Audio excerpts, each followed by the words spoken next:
د غزني ښاروالۍ له لوري نن له غرمې مخکې د دغه ښار په دویمه ناحیه کې د یوه مهم سړک د جوړېدو کار پیل شو. دغه سړک د ولایتي روغتون د سړک په نوم هم یادیږي چې د غزني ښار کلایسب سیمه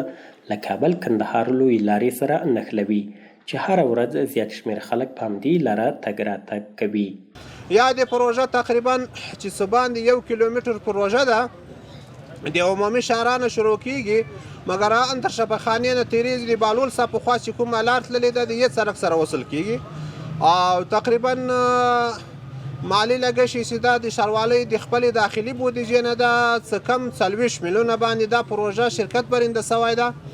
او 5 میاشتې وخت ورسوی ده چې په 5 میاشتې کې به یاده پروژه ښاروالي ریاست ته تسلیموي ورکوي به خپل له اړخه د کیفیت له اړخه ډاډ ورکوو چې انشاءالله دغه پروژه به په هم د کیفیت له اړخه هم د سرعت په لحاظ باندې په ښه شکل باندې مخ ته وړو.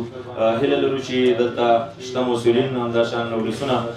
د کار د لا ښه کیفیت او معیاري کېدو په موخه باندې د شرکت د مسؤلینو سره د انجینرانو سره د تخنیکي ټیمونو سره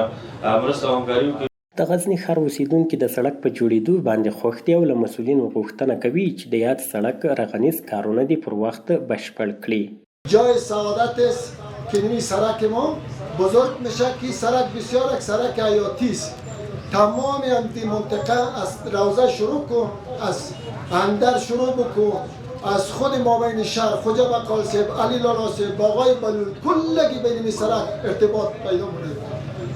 د غزني ښاروالۍ مسؤلین زیاتوي روان کال به د دغې پروژې په شمول د غزني ښار ښکلا او بیارغونې برخه کې 22 لویې او وړې پروژې پلي کړي